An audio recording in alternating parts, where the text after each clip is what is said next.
Today, the international community has taken a significant, considerate, and historic step forward by adopting this landmark resolution declaring the trafficking of enslaved Africans and the racialized chattel enslavement of Africans as the gravest crime against humanity. With the adoption of this resolution, Resolution A/80/L48, we have not simply passed a text, we have affirmed a truth. We have chosen remembrance over silence, dignity over erasure, and shared humanity over division. We have advanced the cause of justice, and we have done that so emphatically. Those who voted in favor, 123 member states of the United Nations. 52 abstained, and only 3 voted against. This is an emphatic victory for justice.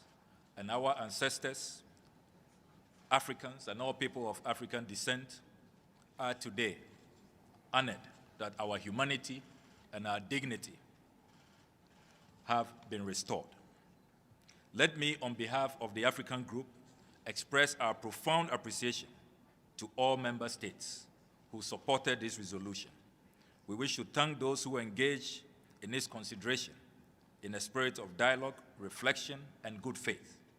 We acknowledge that views differed during this process, and we note the positions taken by delegations that were not in a position to support the resolution at this time. The adoption of this text is not an arrival at a destination, but rather a major step in our ongoing journey and collective conversation for reparatory justice. We remain committed to continued engagement with all member states in the shared spirit of cooperation. Yesterday, His Excellency, the President of the Republic of Ghana, who initiated this landmark resolution, talked about the importance of language, how it shapes our understanding of the past and our vision for the future. Today, through this resolution, the world has spoken with clarity and truth. We have affirmed that the trafficking of enslaved Africans and their racialized chattel enslavement is the gravest crime against humanity, a crime whose scale, structure, and enduring consequences demand recognition at the highest level of our shared global conscience so that we can move forward in healing and in preventing such a crime from ever happening again. This resolution is not about apportioning blame across generations or nations. It is not about reopening old wounds. It is about ensuring that those wounds are neither forgotten nor denied. It is about creating space for truth, for education, and for a more honest global conversation that allows us to move forward together with greater understanding. History, as we know, is rarely simple. It is layered, it is complex, and at times uncomfortable. This resolution does not deny that complexity.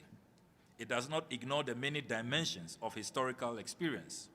Rather, it recognizes that even within complexity, there are moments in history that stand apart, moments defined by their scale, their systemization, and their impact on humanity. To acknowledge this is not to diminish any other history. It is to deepen our collective moral awareness. What we have achieved today helps all of us in our renewed commitment to remembrance so that future generations inherit truth, not silence, to education so that history is taught with honesty and integrity, to dialogue so that differences in perspective become opportunities for understanding, and to cooperation so that we address the enduring legacies of history in ways that unite rather than divide. The resolution also opens the door for continued global engagement on reparatory justice, not as a narrow or transactional concept, but as a broader framework for healing, restoration, and partnership. It also calls for further actions within our respective states. We therefore urge every member state to consider carefully the actions it must take to ensure inclusive and good faith dialogue on reparatory justice. The work of justice does not end with remembrance. The racialized systems that adversely shaped our world must yield to a system that does not distinguish between our common humanity, and which seeks for the interests of all peoples in a fair, just, and equitable manner. Let me conclude with this reflection. We cannot change history, but we can change how we remember it. And in doing so, we can change what we carry forward. Today, the world has chosen to remember with purpose, justice, and equity. Let that purpose guide us toward a future that is more just, more inclusive, and more profoundly human. I would like to thank our negotiating team, staff of the Ministry of Foreign Affairs, the staff of our mission in New York, in Geneva, and in Addis Ababa. And I would like to thank especially our President, His Excellency John Dramani Mahama, for his vision, his dynamism, his effectiveness, which the UN Secretary General acknowledged today in their bilateral engagement, and for his humanity. His guidance has been absolutely phenomenal in bringing us to this historic moment.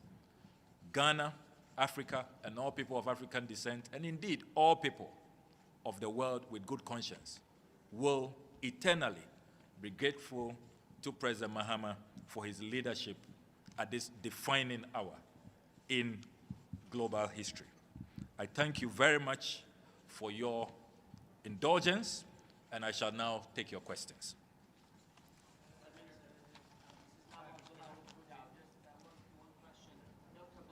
Those that voted against the resolution was the United States.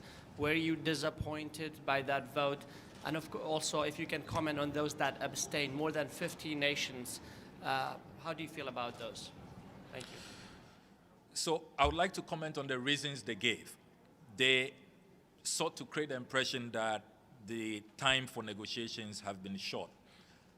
The President of Ghana served notice last year in September when he delivered his address at the 80th session of the General Assembly.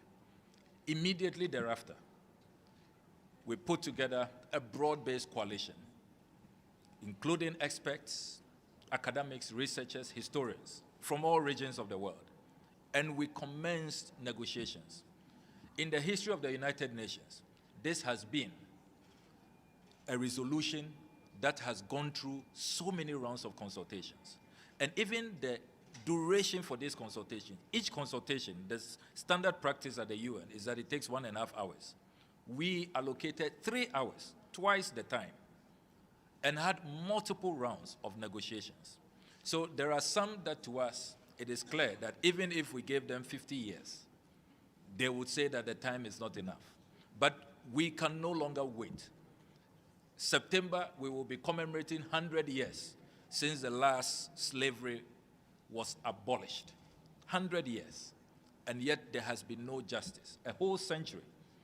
So we cannot keep waiting for those who do not want to reckon, who do not want to come to the table with urgency and with acknowledgement that this is a matter that can no longer be swept under the carpet. So we disagree with the notion that there was no time for negotiations. Secondly, the claim they have made that we are seeking to create a hierarchy of crimes. We have stated clearly that it is not about hierarchy. We are only speaking to a historical fact. Never in the history of mankind have we had such a systemic crime. We took over 3 centuries, more than 300 years, with its consequences still lingering onto this day, manifesting in racism, in structural inequality. So we are talking about the contextual framing of what has happened, not about ranking crimes. And we made that very clear. So we are clear in our minds that some are just deliberately stonewalling and introducing red herring. But what is fundamental, which nobody can deny, is that more than 12.5 million people were forcibly removed from the continent. More than 3 million people died, were tossed into the transatlantic ocean, which is a mass grave site. And in our country, Ghana, We are currently, UNESCO has certified that, the country with the highest number of slave forts and castles. We are living witnesses on a daily basis when we go into those castles and forts and we see the door of no return. We break down. My daughter Indiva, on an excursion only last week, broke down and asked me, "Daddy, what did we do wrong? And why has there been no justice?" I had no answers for my 14-year-old daughter. So we live with these experiences on a daily basis, and we live with the structural consequences. And that is what this is about. All those other matters about ranking, about time, about more space for negotiations, we believe that they are just red herrings, and it is not a demonstration of good faith so far as the pursuit of justice in this matter is concerned. Minister, one of the key reasons raised by the United States for which reason they are abstaining is the lack of clarity on who is the recipient of the reparatory justice. What is your response to that? That is surprising because we have, in this resolution, talked about frameworks which will put in place that will take care of the consequences. We all know that the consequences of the transatlantic slave trade has been the lack of opportunity, discrimination, the degradation of people of color. So we have said, let's have frameworks that will serve as endowment funds to support education, to support empowerment, to support skills training, capital for entrepreneurs, and all of that. And we have made clear that African leaders or Caribbean leaders are not looking for money. It goes against our conscience to seek to profit from this. We don't want any payments made to us directly. We are talking about courses to deal with the structural inequalities. And we are also talking about the return of artifacts to the continent. It's all in the resolution. There are thousands of artifacts from Egypt all the way to the Ashanti Kingdom in Ghana. Those artifacts should not be returned on piecemeal as and when those who are in custody of those artifacts are in a good mood. So we have outlined what must be done and to whom these redress should be addressed to. So again, it is totally wrong for a claim to be made that there is no clarity about who benefits from reparatory justice. Okay. Congratulations on Thank the you. overwhelming victory in the General Assembly. I know you're busy, so I'll make it quick. What message does this resolution, this draft that has now been adopted, send to other people outside Africa right now that are fighting for reparatory justice? This resolution sends a very clear message that the international community would no longer tolerate impunity, that the international community stands for justice, that the international community and our multilateral system we have erected, no matter how long it takes, the day of reckoning will come. And so all of us as leaders should be mindful of our actions and our policies, that once we violate the rights of others, once we engage in impunity, in acts of injustice, the day of reckoning will come. To me, that is a very, very profound message that the UN is sending to the world today. Let me take the last one. Stefan Wakara, Voce in New York. Did you have, in this process, did you have any contact with African-American leaders here in this country, especially in Congress? Did you have any contact? Yes, we did. I personally met with the Congressional Black Caucus. I met with the NAACP. I met with the NAN of which is led by Reverend Al Sharpton, and I am delighted to note that following our meetings, they all publicly endorsed this draft resolution. The Congressional Black Caucus actually wrote to the U.S. ambassador here to make sure that he votes in favor of this resolution. I'm sure he's really in trouble with the Congressional Black Caucus, 62 congressmen who urged him to vote positively, and he's defied them. I don't want to be in his shoes today. And there was also a statement of endorsement yesterday from NAACP. And I also note that a lot of black members of parliament, particularly in the House of Commons, the MP Belle Ribeiro, she has also done a phenomenal job in mobilizing the House of Commons in support of this resolution. So we've had a very broad-based coalition, and we thank them very much for the support, the pressure that they all brought to bear. That is what has culminated in this victory. So it's a collective victory, and collectively we must all take credit for this victory. Thank you very much. Thank you. Thank you. We'll have more opportunities to interact. Thank you.